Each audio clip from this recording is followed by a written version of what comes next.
नमस्कार, मैं अमित गोदियाल और आप देख रहे हैं उत्तराखंड हलचल। तो आज उत्तराखंड हलचल में एक नए कार्यक्रम की शुरुआत कर रहा हूं। उस कार्यक्रम को बहुत समय से मेरा मन था कि शुरुआत करूं और आज उसकी शुरुआत में करने जा रहा हूं, जिस कार्यक्रम का नाम है आमना सामना।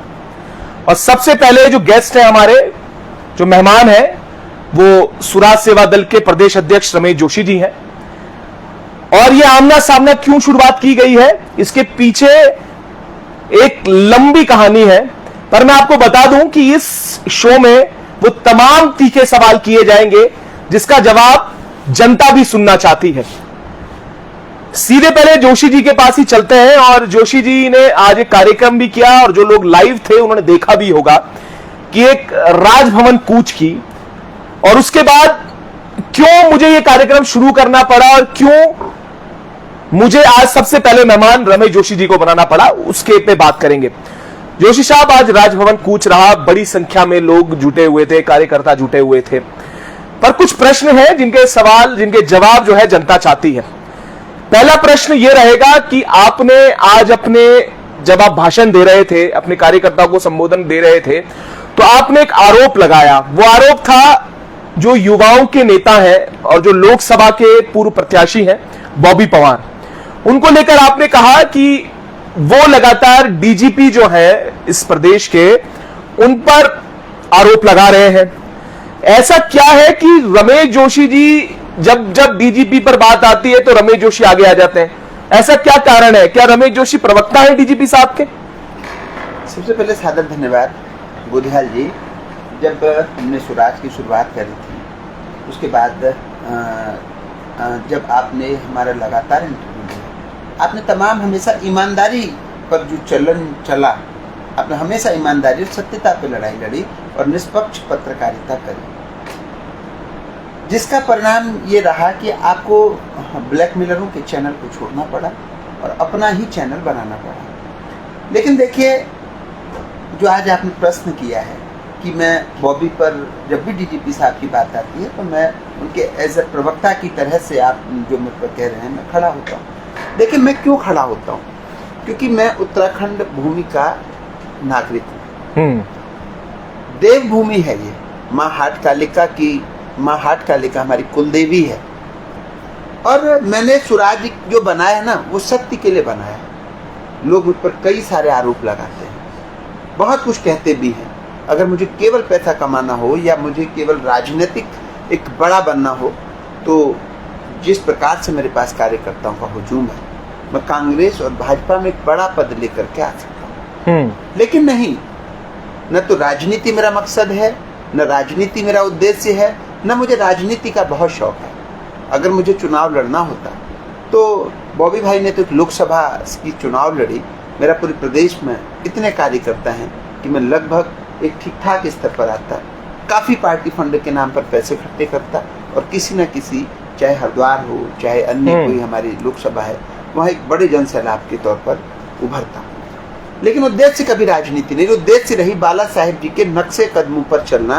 इस प्रकार बाला साहेब जी ने कहा, उठा लूंगी बजा लूंगी। मैं चाहता हूँ इस उत्तराखंड में उत्तराखंडी राज करें, उत्तराखंड के हक हलालों की बात। तो बॉबी पवार भी तो उत्तराखंडी है, उत्तराखंडियों के लिए लड़ा जाए। देखिए, बॉबी पवार जब राजनीति में आए, उन्होंने लोगों के कंधे पर पैर रख कर आगे बढ़े। आप बताइए, जब बेरोजगारों का उन्होंने आंदोलन करा, इस रात उनको जो है ऐसे लाठी टच करी गई, क्या सरकार या प्रशासन इतना मूर्ख है कि एक व्यक्ति आंदोलन पर और धरने पर बैठा है तो वो जो है वहां पर लाठियों को उसको टच कर दे रहे हैं, उसको आह्वान करवाया जा रहा है। इसके पीछे एक पूरा षड्यंत्र था, एक नेक्सस था।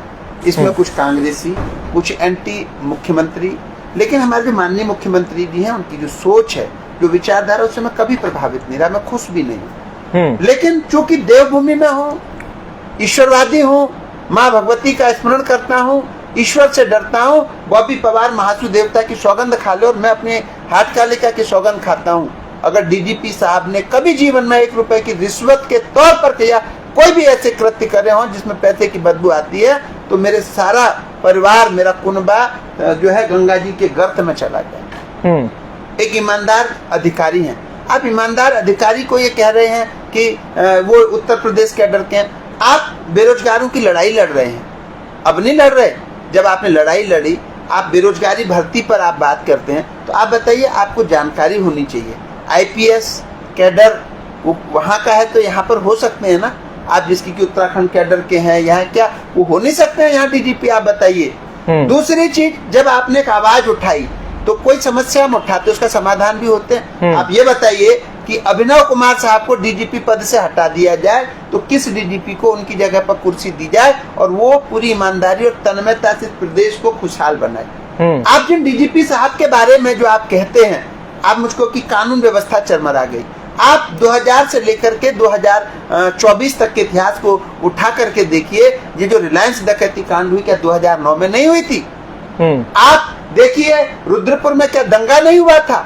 उस दंगे को, जब रुद्रपुर में एक दंगा हुआ था, उसके बाद जब वो दंगा नियंत्रण में नहीं आ रहा था, अभिनव कुमार साहब को एसएसपी उधम सिंह नगर का चार्ज दिया गया और उस दंगे को शांत कराया गया। ये उनकी कार्यशैली है। जब वो हरिद्वार एसएसपी रहे, बड़े बड़े गैंगस्टर उन्होंने ढेर करे।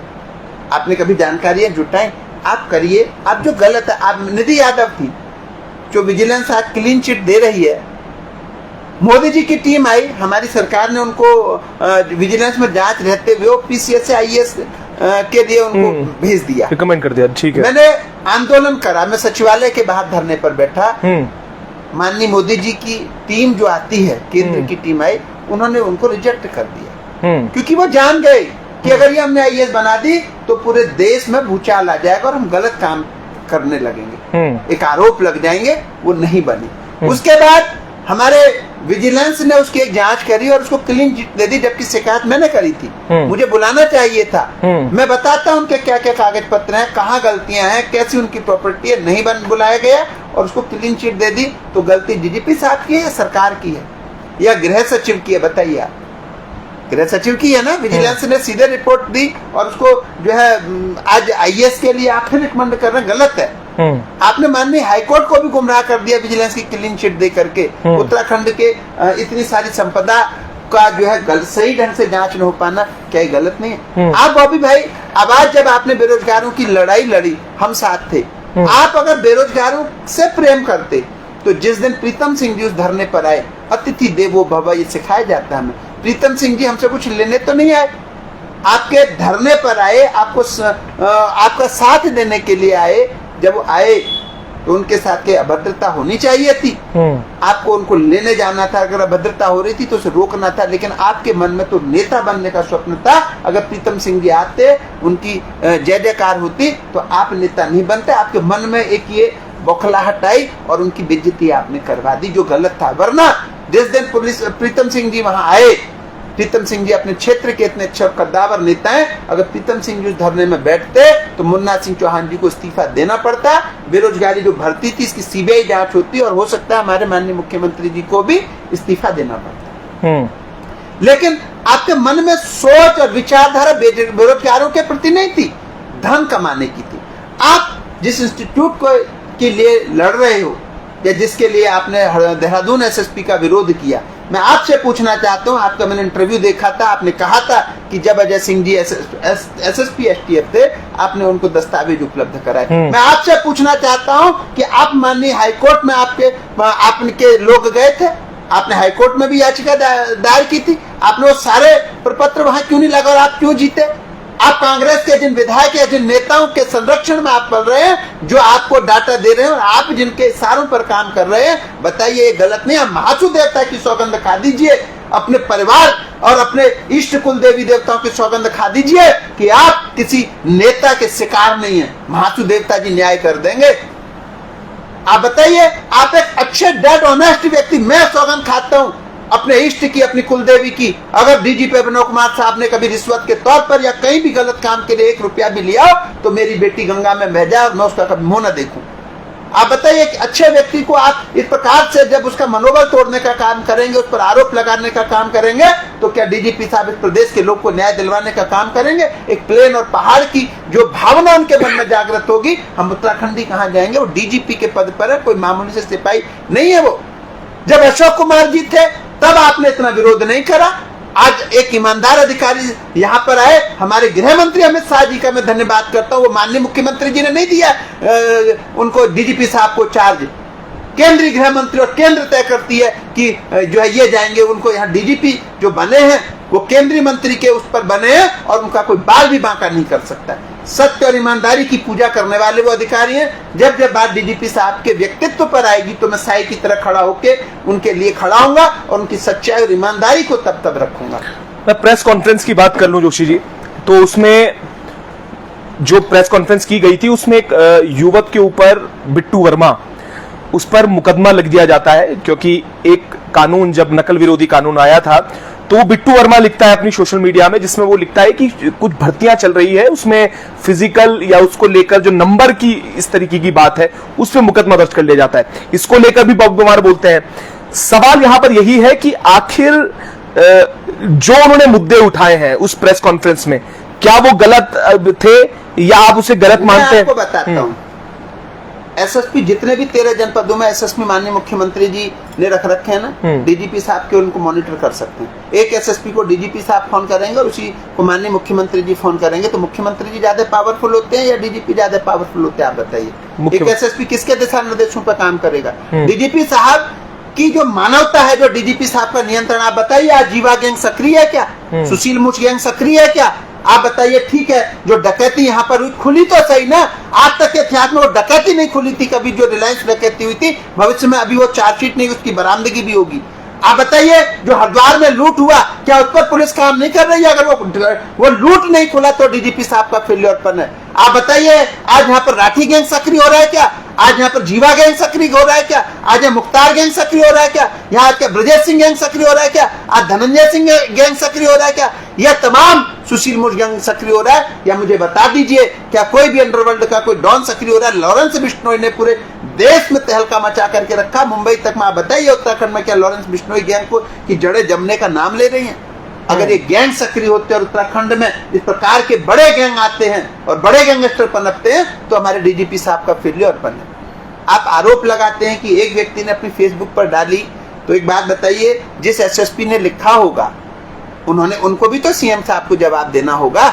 ऐसा भी तो हो सकता है सीएम साहब के दबाव पर उन्होंने मुकदमा लिखा हो। मुकदमा तो इंस्पेक्टर लिखता है, उसमें डीजीपी साहब क्या इंटरफेयर करेंगे? आप बताइए। डीजीपी साहब मॉनिटरिंग कर सकते हैं, वो कह सकते हैं। कई ऐसे प्रकरण में देखता हूँ जहाँ डीजीपी साहब पूरी ताकत से चाहते हैं कि अच्छा हो, लेकिन उनको आज ऐसा सपोर्ट नहीं मिल पा रहा है। डीजीपी, मैंने कहा ना, वो हमारे, एक बात बताइए, पूरे उत्तराखंड के अंदर डीजीपी साहब डेड ऑनेस्ट हैं, उनको चार्ज ही दिया तो केंद्र की टीम ने दिया ना। आप बताइए, अब जो कितने भी इतने बेईमान जो अधिकारी हैं उनके खिलाफ कभी बॉबी भाई ने आवाज उठाई? आप बताइए। पर डीजीपी साहब तो खुद मुख्यमंत्री के जो है, मैंने क्या कहा भाई, मुख्यमंत्री और डीजीपी का तालमेल तो हो सकता है, बिल्कुल, लेकिन मुख्यमंत्री जी गलत काम के लिए डीजीपी साहब से कहो, डीजीपी साहब कर दे, ऐसी कोई बात बताइए जो सिर्फ उनकी कलम से हो रहा हो। मुकदमा लिखा, एसएसपी के दिशा निर्देश पर लिखा होगा, भाई मुकदमा ही तो लिखा, क्या एक छोटे मुकदमे को भी डीजीपी मॉनिटर करेंगे? आप बताइए। भाई डीजीपी होते हैं, ये तो पूर्व के डीजीपी ने जो है अपना दिखा दिया कि एक इंस्पेक्टर भी मिलने जा रहा है, एक व्यक्ति भी। डीजीपी एक पावर होती है, एक कैडर होता है, पढ़ लिख के देश की सबसे बड़ी जो भर्ती है उसको पास करके वो जो है आईपीएस बने हैं। आपसे एक सिपाही की भर्ती नहीं निकल रही, आप डीजीपी को चुनौती दे रहे हैं। आपसे एक तहसीलदार की भर्ती नहीं निकली, आप डीजीपी के बारे में बोल रहे हैं। आप सरकार के बारे में बोलिए, आप माननीय मुख्यमंत्री जी के बारे में बोलिए, आप धन सिंह जी के बारे में बोलिए, आप सतपाल महाराज जी के बारे में बोलिए, आप जो कैबिनेट हैं उनके बारे में बोलिए, आप भ्रष्टाचार पर बोलिए, लेकिन एक ईमानदार व्यक्तित्व के बारे में बोलेंगे तो अभी तो मैं कह रहा हूं, कल सारा प्रदेश जवाब देगा जब लोगों को उनकी सच्चाई से अवगत कराया जाएगा। मैंने कहा ना, एक समय पर आप देखिए, अभी पीछे कांग्रेस की सरकार थी, कांग्रेस की सरकार में महंत सुधीर गिरी हत्याकांड होता है। वो डॉक्टर सदानंद दाते साहब जब एसएसपी गए, उन्होंने खोल दिया और जेल भेज दिया। पूरा पश्चिमी उत्तर प्रदेश में पड़ा रहता है। आज पश्चिमी उत्तर प्रदेश के कितने माफिया सक्रिय हैं? आप बताइए, आप उसकी जानकारी लीजिए ना।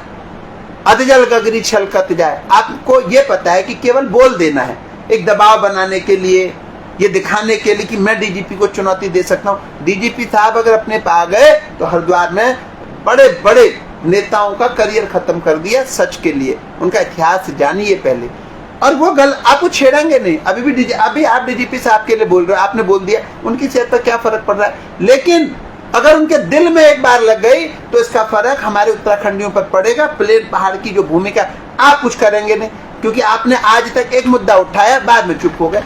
मैंने जो मुद्दे उठाए, विधानसभा भर्ती घोटाला उठाया, मैं धन्यवाद करता हूँ ऋतुभूषण खंडूरी जी का, उनके संज्ञान में मामला आया और वो पूरा विधानसभा भर्ती घोटाला निरस्त हुआ। आज तक वो अभ्यर्थी जो थे, जो विधानसभा में नौकरी करते थे, हाईकोर्ट तक चले गए, अभी तक उनको रिलीफ नहीं मिला।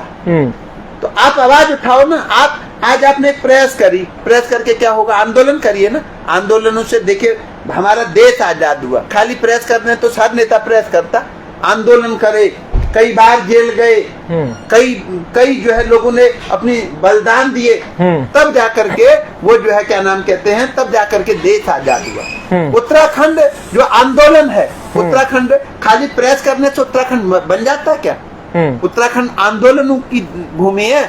आंदोलन में हमारी माता बहनों ने रामपुत्र रहे जैसी जो घटनाएं थी वो झेली हैं, तब उत्तराखंड राज्य में। जोशी जी, आज भी हम देख रहे हैं महिला जो अभी सारी चीजें हो रही हैं, बहुत दिनों से आपने भी उस बात की जिक्र किया, और आए दिन ये भी देखने को मिल रहा है कि हथियार लेस यहाँ पर आ रहे हैं, कुछ लोगों को बीच रास्ते में किडनैप कर लिया जा रहा है। अभी डीआईटी की घटना थी, आईएमएस की घटना थी, उसके बाद कई बार ऐसी जो आपस में जो कॉलेज के हुड़दंग हो जाते हैं। ये बताता हूँ, हाँ, आप और हम जब स्कूल कॉलेज पढ़ा करते थे, मैंने भी पढ़ा, आपने भी, क्या कॉलेज में झगड़े नहीं होते थे? क्या बच्चों का झगड़ा नहीं होता था? आप बताइए। नहीं होता था, हाथापाई होती थी नहीं, उसमें तो गोलियां चल रही हैं। एक बात आप बताइए, आप और हम पढ़ते थे तो मैं देखता था जो लड़के तो घंटा पीट देते थे, आज के बच्चे तो कहाँ देख रहे हैं, कहाँ माहौल देख रहे हैं। हम और आप जब पढ़ा करते थे, लड़के आते थे, बीच में घंटा पीट देते थे, इंटरवल में छुट्टी हो जाती थी, बच्चे जाते थे वो लड़ करके, हम टिक्की चाट खाया करते थे तो देखते थे मजमा लग रहे, वहां गुत्थम गुत्था हो जाता था। तो वो झगड़े न तो कल रुके न आज रुके। हाँ, मैं कह रहा हूँ ना, बड़े गैंगस्टर। देखिए झगड़े, एक बात बताइए, पुलिस को या इसका तो फिर, अच्छा मैं एक चीज और कह रहा हूँ, चलिए बॉबी जो आरोप लगा देते हैं, आज तक सिपाहियों की कितनी भर्ती हुई भाई? आज इस प्रदेश में 13 जनपद में 1 करोड़ से ऊपर की जो पब्लिक है, कितने सिपाही है? आप बताइए कितने सिपाही है? तो इनसे कहिए ना भर्तियों पर। आप आज दूसरी की भर्ती घोटालों की आप बात करते, कभी इतने पद रिक्त पड़े हैं, आपने उसकी लड़ाई नहीं लड़ी। कितने पद रिक्त पड़े हैं, आप इसके लिए आंदोलन करो। नहीं, वो तो लगातार कर रहे हैं ना, रिक्त पदों के लिए कर रहे हैं, नहीं कर रहे कि जो कैलेंडर जारी होना चाहिए, जितने क्या आंदोलन आप प्रेस कर दे रहे हो, ये सड़कों पर भी आप कब नेता बनना, आप जब नेता बनने का आपको शौक था, आपने युवाओं के कंधे पर पैर रखा, उनको लाठियों से पिटवाया, उनके जो है उनके खिलाफ मुकदमे करवाए, और आपने चुनाव में तो बहुत फंडिंग करके अपना घर भर लिया, लेकिन जो वो हमारे जो बच्चे हैं वो मुकदमे का शिकार है।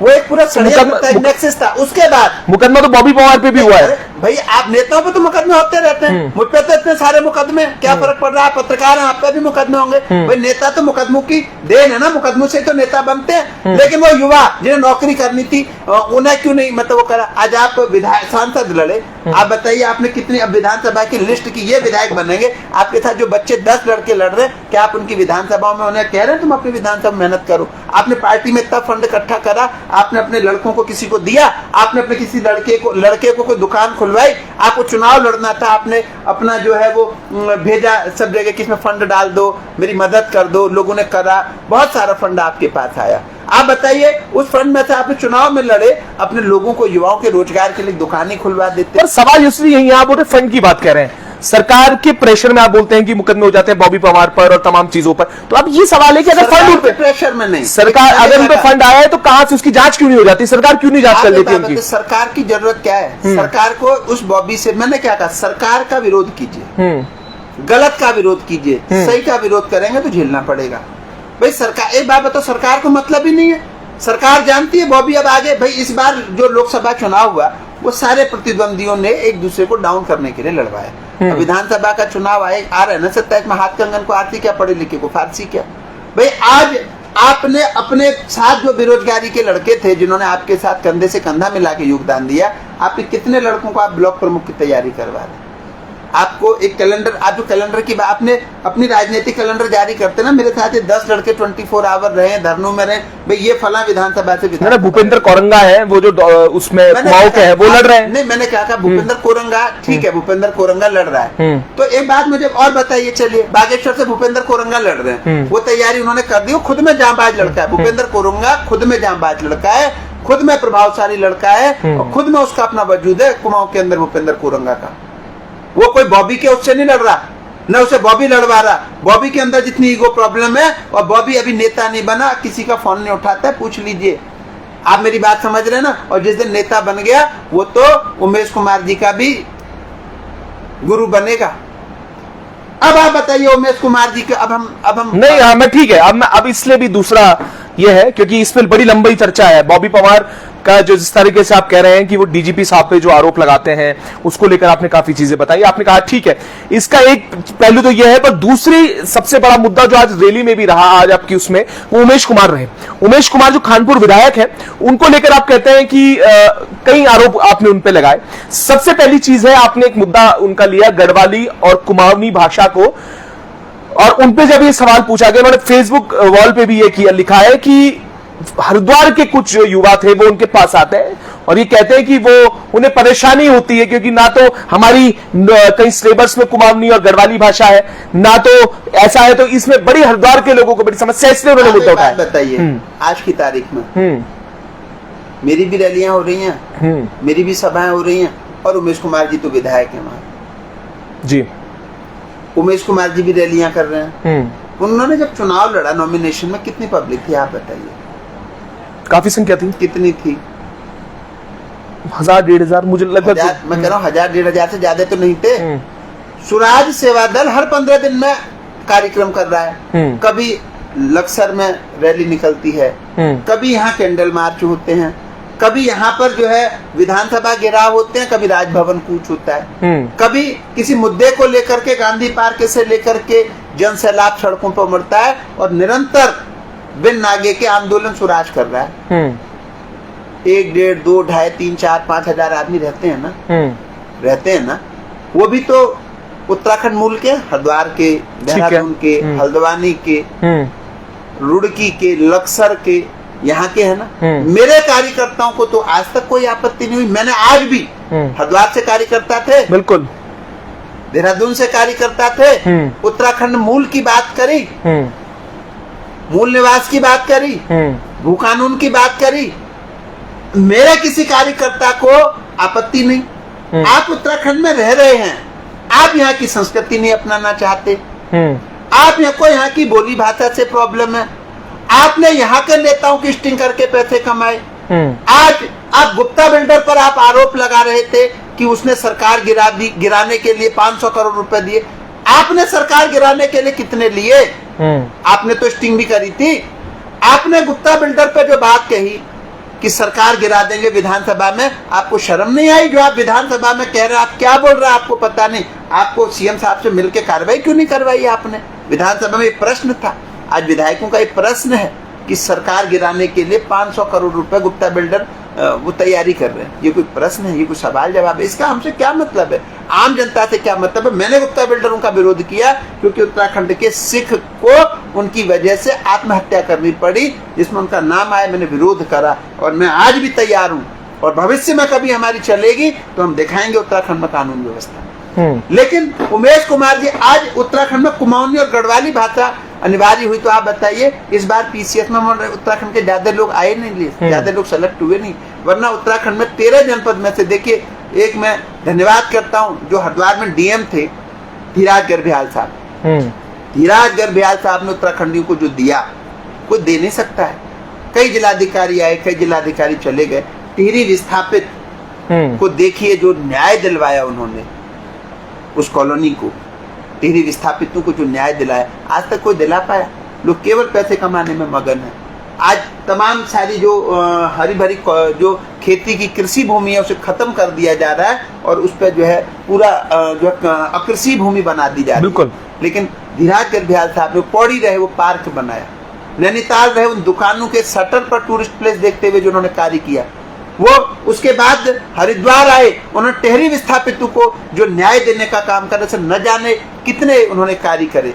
आप बताइए कि उत्तराखंड के अधिकारी थे, तभी तो उनकी सोच उत्तराखंडियों के प्रति थी नहीं थी।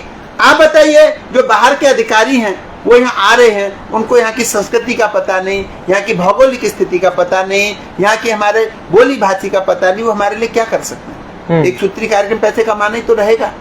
और वही बाहर से जो अधिकारी आएंगे, जब हमारी बोली भाषा, कुछ अधिकारी हैं पूरब के, मैं उनका बहुत सम्मान करता हूँ, बहुत धन्यवाद करता हूँ, बहुत अच्छी पहाड़ी बोलते हैं, और वो पीसीएस अधिकारी हैं, एसडीएम और एडीएम के पदों पर हैं, बहुत अच्छी पहाड़ी बोलते हैं, बड़ा मन फक्र होता है, मैं गौरवान्वित होते हैं। पंजाब में जाते हैं, देखिए कितनी अच्छी पंजाबी भाषा लगती है। हम नेपाल की ओर जाते हैं, कितनी अच्छी नेपाली भाषा लगती है। बिल्कुल। हम अन्य तमिलनाडु, केरल, कर्नाटक हम जाते हैं, वहाँ की भाषा देखिए, महाराष्ट्र की बोली भाषा देखिए, हमारे यहाँ पर जो कुमाऊनी और गढ़वाली भाषा है, ये कितनी सुंदर भाषा है।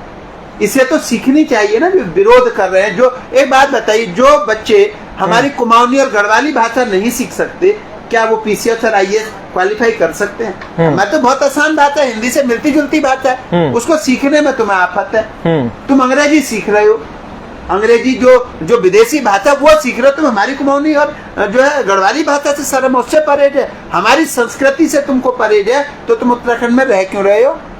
कभी मेरा बस चलेगा या मेरा आमना सामना होगा ना, फिर मैं बताऊंगा।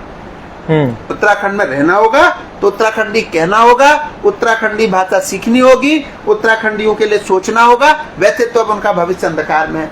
देखिए चैनल उनके खत्म हो गए, अब 27 में उनकी विधानसभा भी खत्म हो जाएगी। जो थोड़ा बहुत बचेगा, उन पर जो धन धान्य बचेगा, उसे को मेरे जैसा शासक आएगा तो जमीन में मिला करके हलक से हाथ देके निकाल के सरकारी कोष में जमा करवा दिया जाएगा। उत्तराखंड की रेती न लेती न देती, यहाँ का पैसा यही रहेगा।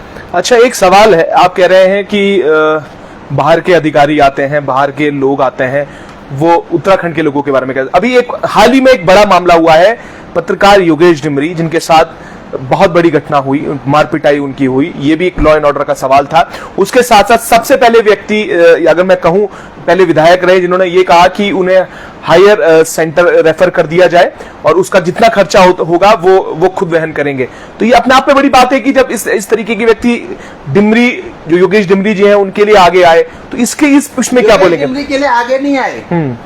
हायर सेंटर, एक बात बताइए, एम्स से ज्यादा अच्छा हायर सेंटर कौन सा होगा? मैक्स हो सकता था, मतलब प्राइवेट में। एम्स से अच्छा है, एम्स से अच्छा है मैक्स।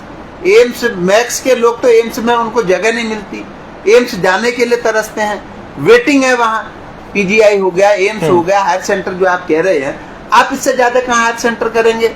और वो अकेले, और उसके बाद अपनी फोटो उन्होंने अपने फेसबुक में डाली, चलते हुए बदमाशों की तरह फोटो चल रहे हैं आप, उसमें गाना अपलोड कर रहे हैं आप। तो आप योगेश डिमरी को दिखा रहे हैं अपना, तो आप ये प्रोपोगंडा कर रहे हैं, ये गलत कर रहे हैं। योगेश डिमरी एम्स में एडमिट हुए, आपको उनसे सहानुभूति है तो आप इसे फेसबुक पे या सोशल साइट पर क्यों डाल रहे हो कि मैंने ऐसा कहा और उनके परिवारिक गणों ने कहा नहीं, यहाँ बहुत अच्छा इलाज हो रहा है। अगर आपको, आप विधायक है ना, आप खानपुर के विधानसभा में है ना, आपके पास क्या 1000 कार्यकर्ता नहीं है? आपके साथ क्या 500 दीवाने नहीं है? आपके साथ क्या 100 जुनूनी वाले लोग नहीं है? आप बताइए। अगर हैं तो आबकारी पाप माननीय मुख्यमंत्री जी के यहाँ भूख हड़ताल करते, माननीय मुख्यमंत्री जी के यहाँ जाते और वहां बैठ जाते आप धरने पर और कहते आबकारी महकमे ने करा क्या? ये जो इतनी शराब की पेटियां रायवाला से लगातार निकल रही हैं, या ये शराब की जो गंध उधर आ रही है ऋषिकेश में, तो आप बताइए शराब आई कहां से, क्यों आ रही है? इतने दिनों से 6 महीने से हमारे योगेश भाई लगातार संघर्ष कर रहे हैं, वो अपने फेसबुक और वीडियो पर डाल रहे, तब तो आप गए नहीं वहां। तब जाते ना, जब उनकी वीडियो आपके पास आई, वो शराब का विरोध कर रहे थे, आप उस समय जाते कि मैं योगेश डिमरी के साथ खड़ा हूं, अगर योगेश डिमरी पर कोई भी बात होगी तो मैं ईंट से ईंट बजा दूंगा। आप तो केवल जो है किसी उस पर कुल मिला के पुलिस को घेरते हैं। आप कुल मिला के रेफर सेंटर भेजने के लिए अपने धन का घमंड है जो आपने इधर उधर से कमाई या कुछ संपत्ति, आप उसका घमंड दिखाना चाहते हैं। वरना ये चीजें मैं भी तो मदद करता हूँ, मेरे साथ आज हजारों अगर कार्यकर्ता जुड़ा है तो किसी के काम कर रहे होंगे, किसी की मदद करी होगी, किसी से भावनात्मक लगा होगा, किसी के लिए मरता जीता होगा, तभी तो जुड़े। तो आप बताइए मैं उसको क्या अपनी सोशल साइट पे डालूं कि मैंने इसकी ये मदद करी, मैं इसके लिए ये कर रहा हूं? अरे भाई हम नेता, हमारा काम है करना, हम एहसान तो नहीं करते किसी पर, हम जनप्रतिनिधि हैं। आप हायर सेंटर भेजें चाहे कहीं भी भेजें, आपको अपने सोशल साइट पर समाज में, लोगों में, मीडिया के सामने बताने की क्या जरूरत है? ये ढकोसलापन है, ड्रामेबाजी है। ये हमारे उत्तराखंडियों को मूर्ख बनाने की एक नीति है जो हम कभी इनकी साजिश को कामयाब नहीं होने देंगे। पहले उन्होंने कहा चुनाव में झगड़ा हुआ, उस झगड़े में उन पर मुकदमा हुआ, चुनाव हो गए, उन्होंने कहा कि मैं 3 दिन में एसएसपी और डीएम के बाहर भूख हड़ताल करूंगा। आज तक तो भूख हड़ताल करा नहीं, आज तक करा भूख हड़ताल? झूठे बयानबाजी, झूठ के अलावा कुछ नहीं उनके पास। जितना मर्जी झूठ बुला लो, जितना मर्जी झूठ, उनमें और बॉबी पवार में कोई अंतर नहीं। झूठ की ये पुलिंदा है, झूठ ही झूठ भरा पड़ा है इनके अंदर। लिहाजा झूठ प्रेस करना, हम तो सोशल साइट का बहुत ज्यादा, देखो जितने मैंने आंदोलन करे, कार्यक्रम करे, मैं तो जमीन का नेता हूँ। रातों रात नेता बनने का मेरा स्वप्न नहीं है। अपने लोगों के लिए, उत्तराखंडियों के लिए मरना चाहता हूँ, उनके लिए जीना चाहता हूँ। मुझे उनकी खुशी में खुशी मिलती है, उनके दुख में दुख होता है। तो मैं तो करने के लिए बैठा हूँ और मुझे कोई नेता नहीं बनना। मैं आम जनता बहुत अच्छा हूँ, मैं अपने लोगों के काम आ सकूँ, बस ये पर्याप्त। उत्तराखंडियों के लड़ सकूँ, ये पर्याप्त है। और बाकी काम करने के लिए विधायक मंत्री बनने की जरूरत नहीं। धन कमाने के लिए सत्ता की आवश्यकता है, काम कराने के लिए तो विपक्ष ही काफी है।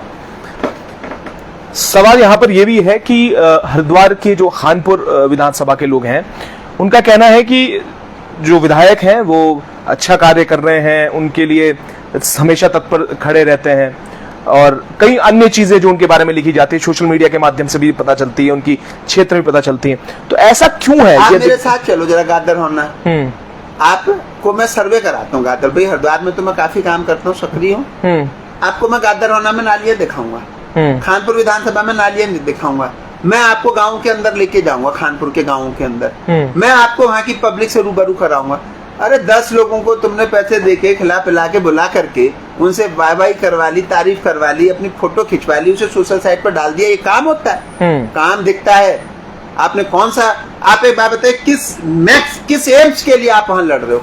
हरिद्वार में लड़ रहे हो आप किसी हॉस्पिटल के लिए? आप कहते मैंने गरीब कन्याओं की शादी करा दी।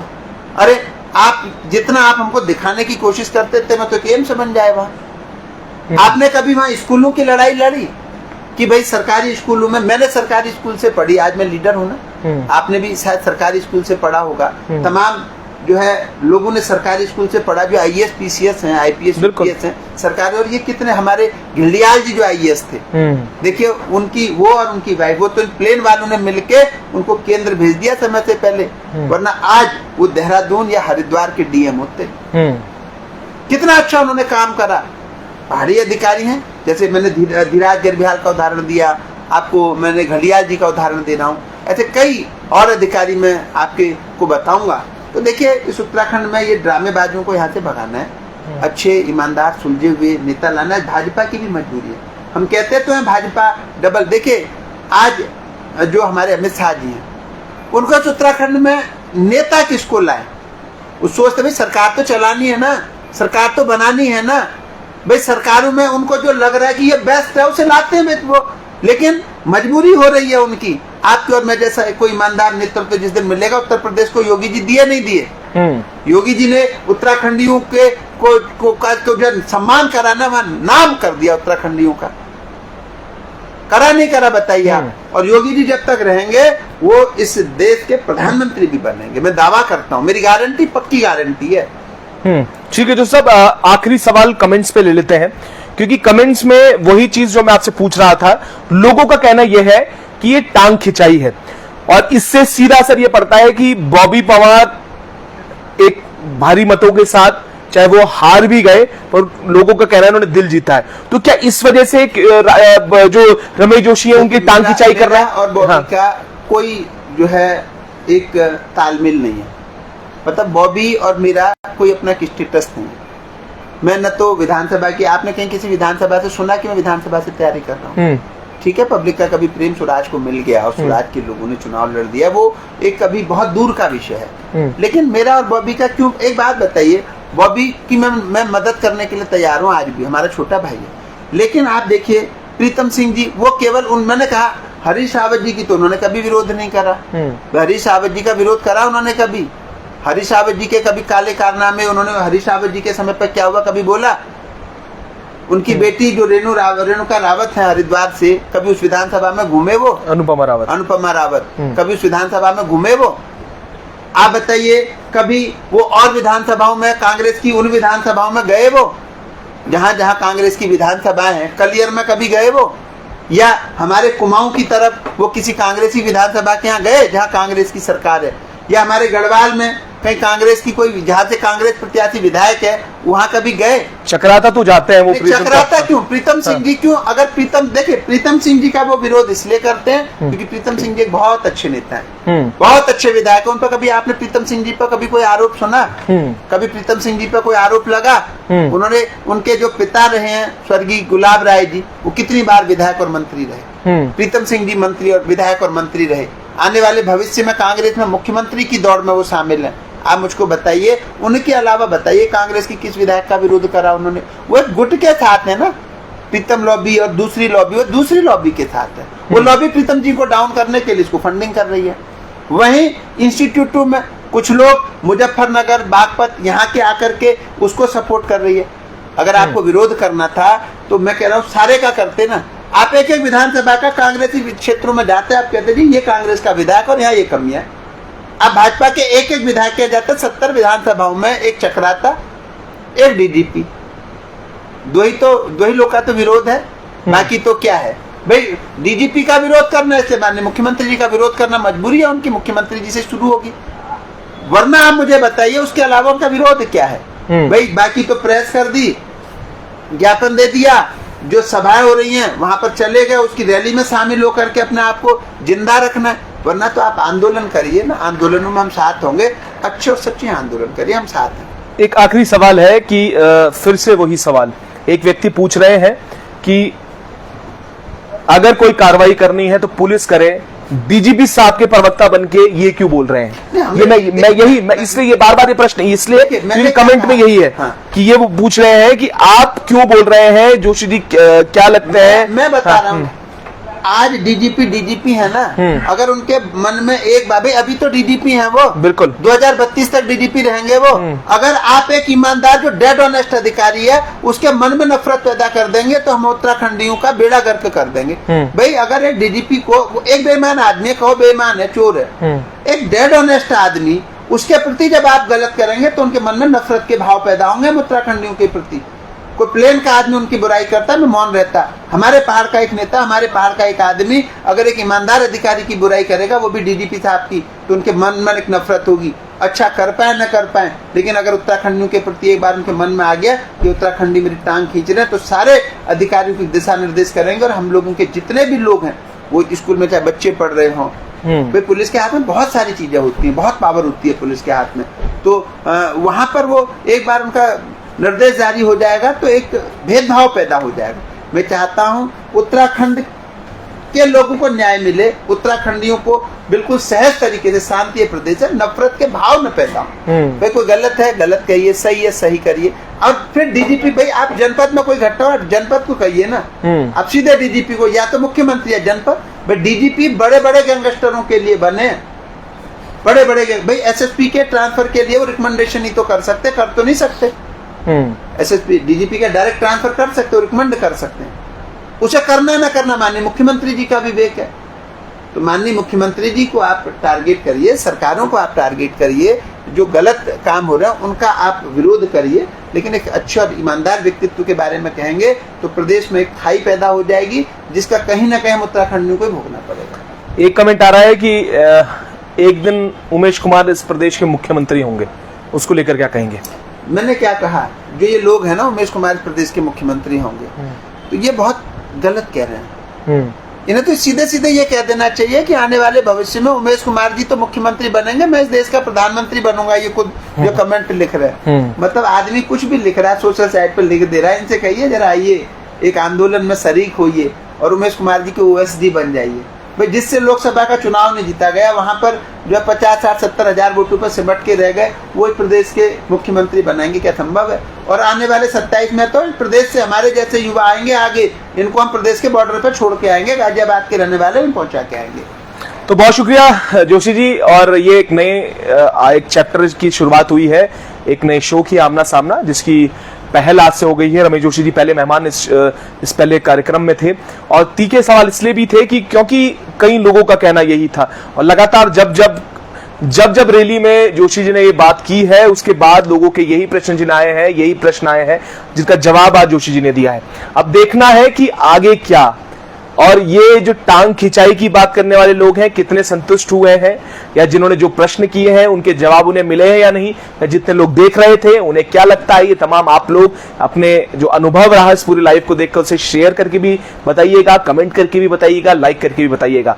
और हम भी लगातार इस तरीके से आपको आगे भी इस कार्यक्रम को जारी रखेंगे, नए मेहमान के साथ, एक स्पेशल के साथ, एक तीखे। और आप भी अपने कमेंट करके बताइएगा कि अगला इंटरव्यू किस व्यक्ति से लेना चाहिए और किस व्यक्ति से क्या सवाल करने चाहिए। तब तक के लिए ऐसे ही जुड़े रहिएगा और देखते रहिएगा उत्तराखंड हलचल।